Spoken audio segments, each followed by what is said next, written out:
The reason why I have a hostile approach, and RBN shook the core of the progressive left. There's a reason why they all despise me, because you guys know, years ago, I was part of the Bernie team, part of the South Carolina organizing efforts. And then RBN was built post-Bernie Sanders, as everyone else grifted and made their money and made their name riding the wave of the Bernie Sanders movement. RBN came in post-Bernie to do an analysis on how the social democrats and democratic socialists have failed us. We made the critique and the analysis that Bernie and AOC are traitors. It's not about failing. It's about the fact that they rather organize and they rather be friends with genocidal Zionists in the Democratic Party and cut off activists if they don't support their party. They've already showed their head.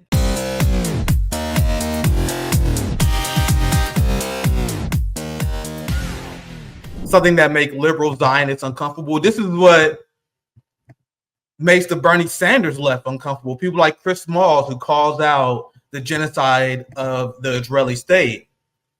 So we're going to get to the Jewish supremacy story here very soon. I just want to touch a little bit more on this story here. We had Chris Smalls and RBN. He's a close friend of our network. I love the work that Chris Smalls does.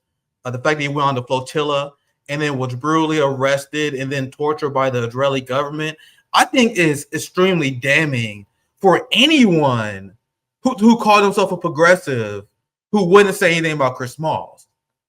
And I know Chris Smalls isn't surprised. I'm not surprised. No one should be surprised that Bernie Sanders and AOC chose their side. They was willing to use him. As I mentioned 1,000 times before, AOC is one of the most unpopular politicians in the United States. Like her approval rating is around, and it hovers around the same as Hillary Clinton's do. Like she's around -10, -15. So of course she used Chris Smalls before the genocide at the height of his popularity during election season to pretend that they are on his side. But then the second that Chris Smalls refused to vote for Kamala Harris, the genocidal girl boss Kamala Harris, and criticized Israel. Not only do Bernie Sanders and AOC want nothing to do with you, if you do such a thing, if you refuse to vote for a Democrat, they will remain silent as Jewish fascists, as a genocidal apartheid state kidnaps you and torture you. That's how petty and that's how dangerous the United States left is.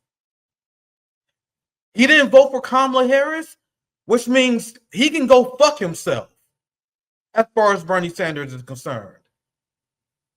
This is why I find it unforgivable for people who try to run and rehabilitate the Democratic Party, like what I'm seeing with Zohran Mamdani and the Hassan Piker bros. You have Hassan Piker palling around with Matt Duss, the most genocidal psychopaths that sell genocide to the progressive left, the people who spread the Hamas mass rape hoax, the people who keep saying that Israel just has the right to defend themselves, like Chris Smalls says. To me, running in this party is disqualifying. Refusing to call out properly the crimes of the state of Israel in terms of kidnapping Americans is disqualifying. But, and I'm saying this for the entirety of the general left, the reason why I have a hostile approach, and RBN shook the core of the progressive left, there's a reason why they all despise me, because you guys know, years ago, I was part of the Bernie team, part of the South Carolina organizing efforts. And then RBN was built post-Bernie Sanders, as everyone else grifted and made their money and made their name riding the wave of the Bernie Sanders movement. RBN came in post-Bernie to do an analysis on how the social democrats and democratic socialists have failed us.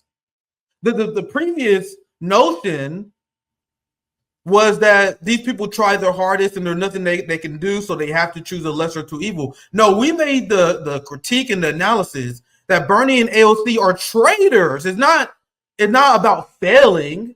It's about the fact that they rather organize and they rather be friends with genocidal Zionists in the Democratic Party and cut off activists if they don't support their party. They've already showed their hand. So I find it like, for all the progressives who continue to run in this party that keep telling you 1,000 ways that they hate you, isn't that embarrassing? This is why when I have Rokan on, I hold his feet to the fire. This is why I held Nina Turner's feet to the fire, and she unfollowed me. Once again, guys, you guys have no idea how many people in the highest levels of the Bernie apparatus was on my side before RBN. Because my position after seeing, because I had to do the experiment, I had to do the electoral experiment one more time. And after seeing the capitalist class do everything they can to destroy the movement for Medicare for All, my position was to double down harder and shift to the far left. Yeah, that's an old story. Guys, you have no idea. All of them used to follow me. Now they block me. They pretend we don't exist anymore. And Nina followed me because I explained that the reason why she lost is because she threw BDS under the bus. Because she is weak on the Democratic establishment. She is weak on white supremacy. That's the same thing they got Dr. Cornel West triggered. How can you say you're weak on white supremacy? You voted for Jim Crow Joe. Nina Turner endorsed Jim Crow Joe. There's no tolerance for me if you're calling yourself a black leftist and you're voting for one of the most anti-black, or probably the most anti-black politician in the modern era, and you're not used to being critiqued to your left. You're used to stupid-ass right-wing critiques, but I will look at you straight in your face and tell you you are weak on white supremacy for praising Alexei Navalny like Nina Turner and Cornel West did. Alexei Navalny is a neo-Nazi. So when I say I have a no-tolerance stance on Nazism and white supremacy, when I say it, I mean it. What the performative black left do, they say, I don't accept, or I don't tolerate any racism unless it's Jim Crow Joe. Unless it's coming from a Zionist. Unless it's coming from a white liberal, then they all for it. But my original point, I got straight here. My original point is, even though I had insider access, like during my tour in South Carolina, people were trying to persuade me to run for office. I had the progressive connections, but I declined and decided to be hostile and adversarial to these people because I saw the role that they were playing. They play a very particular role to dumb down what it means to be a socialist, dumb down what it means to be anti-establishment, and shift what it means to be a socialist to the right, to lead the working class off a cliff and waste all of our time and our money and our resources by creating a suitable left for the establishment that will support and endure genocide. That's their role. They are not the best among us. They will quickly sell us out. So enough of us asking for these people to show up. I don't even want them to be part of my team. We need an adversarial, anti-establishment, anti-Zionist, anti-capitalist, anti-imperialist third party that is hostile to every single member of the duopoly, including Bernie Sanders and AOC. Because what Bernie Sanders, AOC, and Zohran Mamdani, what they are doing, they are rehabilitating the genocidal party that has waged class war on the working class my entire life. And I have zero tolerance for these gray-haired leftists, these failures, these people who've been endorsing Democrats their entire life. These people who've been in DFA for decades. You guys know DFA is a decades-old organization. CIA cutout organization. You guys have been trying this strategy and you are old and you are gray and you have zero victories for the working class to show for it, but you're doing the same shit, just trying the same shit, and they confused when it don't work. And then you turn around at young leftists like RBN and then tell and wag your finger at us and then claim that we're being childish for supporting third parties. This is what I've been dealing with the entire time of being in this space. That's what Crystal Ball said. If you want to support Joe Stein, you need to grow up. As these people not only have nothing to show, because whenever I say these failure leftists have nothing to show for the working class for their work, that's actually taking it easy. Because not only do you guys have nothing to show for it, your attempt to shift the Democratic Party to the left was such a failure. After 7 to 8 years of the Bernie Project, what we got out of that attempt was a genocide, was strikes being broken. No Medicare for all, no student loan forgiveness, nothing from your shit-lib agenda. And now, as people are pretending that Democrats will ever listen to the left on Israel, which is ridiculous because the Democratic Party is an explicitly Zionist party. Explicitly. You have all these people making resolutions. And we're gonna reform the DNC and we're gonna pass a resolution to make it so they don't support genocide in the future. I have a better idea. Instead of trying to reform a genocidal party and passing referendums to make sure they don't commit genocide again, how about you abandon any party that commits genocide and support genocide? That is infested with Zionists who will never change their position because they are more loyal to the state of Israel and to Zionism than they will ever be to the American working class. Because as you have these progressives advocating for these anti-Israel resolutions, you want to know who's there stopping them? Jewish Democrats. Jewish Democrats are pushing for defeat of a resolution calling for an arms embargo and advocating for a competing pro-Israel resolution backed by the DNC chair. This guy was specifically chosen in order to keep the Democratic Party pro-Israel.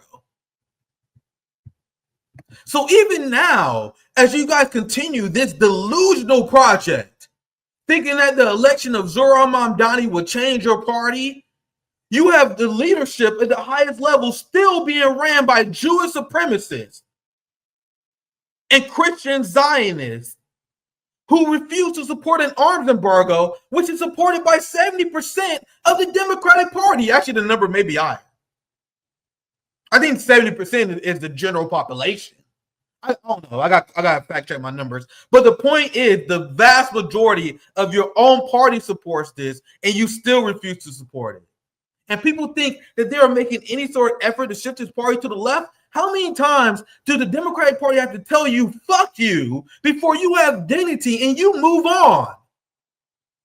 You notice we're not begging Ro Khanna to show up at an RBN event. We're not asking Zohran Mamdani, Bernie Sanders, AOC to support us. We don't want their support. Every single time you have seen one of these people on the channel, it's because they reached out to us.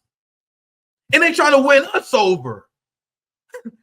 Like when Ro Khanna came on RBN and asked me if I would ever vote for a Bernie Sanders candidate again, I said, hell no. The same way Marianne Williamson tried to come on here and explain why we should support liberal Zionism, and I roasted her ass. But the content of what I roasted her over went over the head of many progressives because that was before the genocide. So people didn't understand before that because we had the dumb left. Before that, they didn't even understand why saying Israel has the right to defend themselves is a offensive statement. I like the Vanguard, all these people who like Vosh and them who reviewed my conversation with Marianne Williamson because they was in cult mode because they realized that interview killed all legitimacy of her as a left candidate.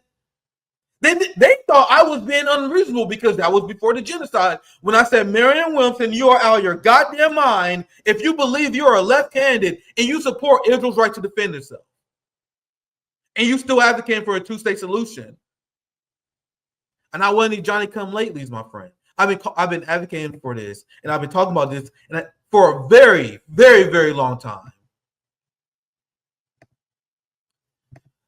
Now, because playing nice with Zionism isn't really working, I think this is the moment to see if people have guts or not. And many people have been revealed as gutless cowards who are afraid to call this problem out for what it really is, the problem and scourge of Jewish supremacy. The idea that it's our job, it's our obligation to serve these people, to get our taxpayer money so they can buy and fund weapons. If you advocate for health care for Americans, you are a dirty socialist commie. But we are willing to send our taxpayer money to subsidize Israeli health care because they are God-chosen people.